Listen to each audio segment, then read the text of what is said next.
Hi, my name's Tracy Edwards and I skip with the first all-female crew in the Whitbread Around the World race. It always makes me laugh when people say sailing career because it's kind of been more of a jumbled mess of moving from one project to another.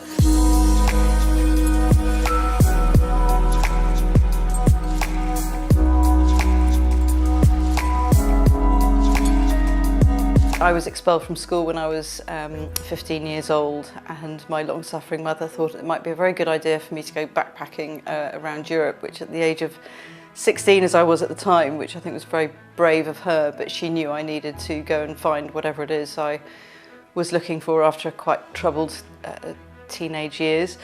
Ended up working in a bar in Greece. A guy came in one night and said, "Would you like to be a stewardess on my charter yacht?" And I sort of said, yes. I was 17 at the time.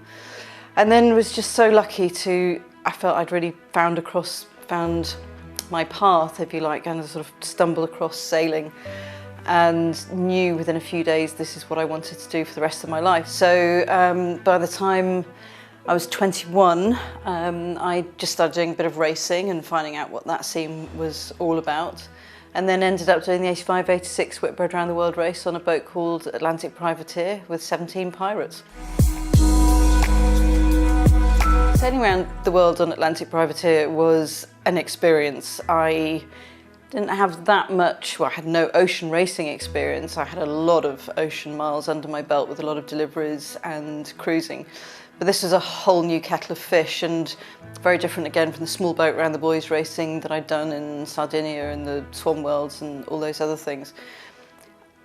The guys did not appreciate having me on the boat to start off with, even though they were friends. You know, they were very clear that we're not going to be the only professional ocean racing maxi with a girl on board.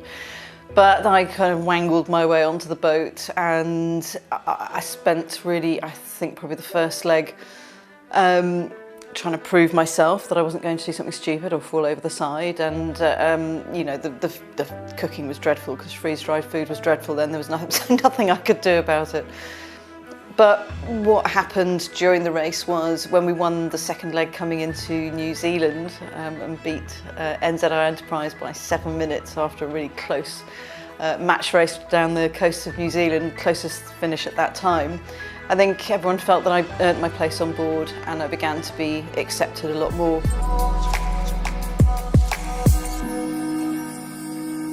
So as we were getting to the finish of the 85-86 race, I knew obviously that, you know, there were 230 people in this race and we'd all become very close, and there were 4 girls, which just seemed crazy because this was just so much fun. And I remember thinking that even though the guys had accepted me on Atlantic Privateer, it was very much on a one-off basis. So, yeah, okay, you can sail around the world, but girls can't really. So I thought, well, we're not going to get anywhere with getting girls on boats and getting out there and enjoying this fantastic racing unless we change something. So I came up with the idea of an all-female crew, really to prove once and for all, you know, the girls can sail around the world and we can sail just as well as the guys. And of course, this is a marathon, it's not a sprint, so the whole strength issue, you know, is not so important. Having then announced it, the reaction was a little bit different from the yachting press and various other great ocean racing sailors who took the mickey out of me, laughed at me, and some pretty horrendous stuff in the press, in the yachting press. We're all good mates now though. And it was, I guess, the shocking thing as I look back now is that it was kind of accepted and I didn't really think anything of it. When Bob Fisher wrote A Tin Full of Tarts, you know, we just went, oh well. Whereas of course now you could never get away with saying that. So, you know, obviously those kind of things have changed in the years since. The disadvantage for us was that people thought we couldn't do it. So we were so over-prepared. We were, you know, the training we put in, everything we did was to prove once and for all that women could do this. And we felt very strongly that if we didn't do it this time, the next all-female crew would have even a bigger hurdle to climb. So, you know, we just threw our hearts and souls into it and went off and did the Whitbread with various people. I think the yachting press were in a bar taking bets on how far we'd get. I think no one thought we'd get to the end of the first leg. We did, we came third, which we were gutted about, and everyone else was really excited that we were still alive. And then off into the Southern Ocean on the second leg, we were probably the most determined we'd ever been to do anything. We knew this is our leg, Maiden's a heavy boat, and we were very set up for nasty weather. We went very far south, I think the furthest south of the whole fleet, and we won the leg coming into Australia. Coming into Fremantle first, collective jaws dropped, which made us very happy. The next leg, people said it was a fluke, so we knew we had to win the next leg, and which is a short leg, 3,400 miles from Fremantle to Auckland, much more of a tactical leg, which is not my area. Navigation is my thing. But two great tacticians on board, three actually. We had Michelle, Dawn and Mickey. And we came first coming into New Zealand, so halfway in the race we were leading by 18 hours in our class. The scariest moment for me was going up past the Falkland Islands, where I really thought there might be a chance that we would sink.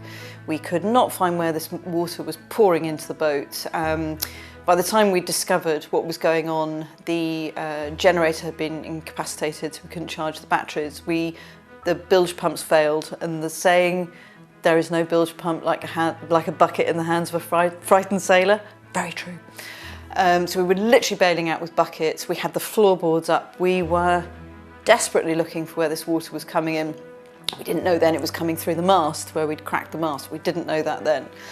And I do remember thinking, it's because I'm the skipper, everyone's looking at me and they're looking at my expression, so I'm like, this is fine, we'll find the leak, don't worry about it. And inside I'm going, I think we might die. And I remember a conversation on the deck with Sal, because I can't believe I'm going to say this, but in the days before, health and safety gone mad, we had the life rafts in lockers in the forward cockpits, and to get them out you had to take the grinder handles off. So that took I don't know how long that would ever took, because we never tried it. We didn't practice before we left. So I remember looking at Sal and going, how long do you think it would take to get the life rafts out? And she went, I'll go and find out very quietly. So she just went and did a little bit of research. Luckily, we never had to. We realised that we could empty the boat out much more effectively when we were on starboard, and so we literally limped up to Uruguay. But that moment of feeling very mortal and really truly understanding the feeling that comes before you think something disastrous might happen, I've never felt that again in my entire life.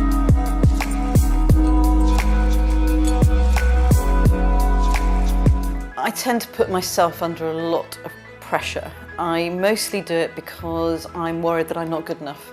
I have a really bad case of imposter syndrome. But what I know I do have is the best team. So a piece of advice given to me many years ago was always make sure that you're the least experienced person in the team. When you look around the room, you want to be thinking, they're all smarter than me, they're all better than me. So I made a real point of making sure, because as a sailor, I'm not a great sailor. I think I'm a good navigator, and that's my passion. But I chose a team who could all sail rings around me, and I did that on purpose, because I think what I'm probably good at is managing a team and keeping them going, keeping them motivated. So my insecurities as a skipper were quite debilitating at some points, and it was really only because I had a team around me who didn't capitalise on that, which they could have done. They just wanted to make sure that I was okay, that I was, that I felt good about what I was doing. And when we learned this kind of process together, and we sort of made it up as we went along.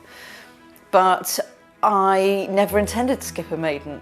That's the thing. I was just going to put the project together and then find a skipper.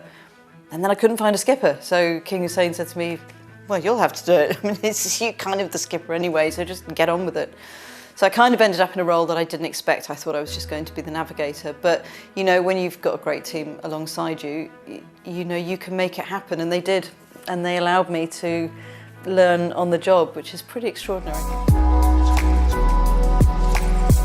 By the time we got to the finish on this 2nd of May, which was May Day Bank Holiday 1990, we knew we were going to finish in 2nd place overall, which was still an amazing achievement, we thought. And I think at that point as well, we'd realised there was a much bigger picture here, that we had done so much more than anyone had ever thought we could do.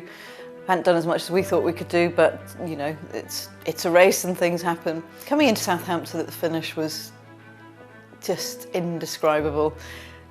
Howard Gibbons, our project manager, he'd kind of said, oh, there's a little bit of interest in the UK. You know, there's a couple of people that might think that you know, this is pretty cool. So we're like, okay. And we knew there was going to be a boat with our family and friends coming out, so that was great. We were expecting that. Beautiful sunrise, ghosting in towards the Needles, very quiet, very calm. Really the last few moments on the boat where we realised this story was nearly over and we would all be soon having to leave each other, which was sad. So reflective moments, and then we saw a boat come out, and then another one, and then another one, and I think it was Sal who said, oh, there must be a regatta on today. And then one boat turned around and came alongside us, and then the next one did. And one of them had some really young children in, you know, sort of out sailing on the Solent. And, you know, so I remember Sal saying to them, so, are you here to follow us? And they were like, yes. And then more people turning around, and then it became bigger and more. And I mean, I get goosebumps just thinking about it.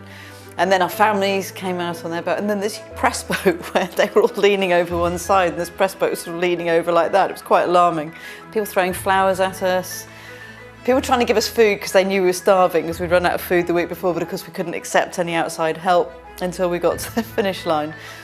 And just the overwhelming sense of achievement, and all these people appreciating what we'd done. And I mean, the whole thing, I mean, I know we were international crew, but I felt very British that day. And then this extraordinary flotilla going up the water to the point where we were like, ooh, don't want to hit anyone. And we were sort of having to give instructions to people, we're going to attack, we're going to jibe. Putting that spinnaker up, that beautiful Jordan spinnaker up, and those photographs of us with all the boats, I mean, they're just, just amazing. And then coming around the corner, I remember Michelle gave me the wheel after we'd crossed the finishing line. As the gun went off, every horn in the harbour, every ship's horn went off. All the yachts around us, the horns went off. And when I look at the footage back now, you can see us all sort of doing that, and that's why. So I took the wheel, and then we came into Ocean Village, and it was just this roar met us, and it was literally, whoa. People chanting, they had Simply the Best playing with Tina Turner, and that was extraordinary. My only thought at the time was, though, if I'm ever going to crash the boat, it's going to be now. You know, just imagine the pictures, you know, not a ding all the way around. But no, that was amazing. And what was truly extraordinary to me was the genuine sense of warmth and joy for us. And it really felt to me as if everyone was saying, you know, it was a real vindication for everything we'd been through to get to that point.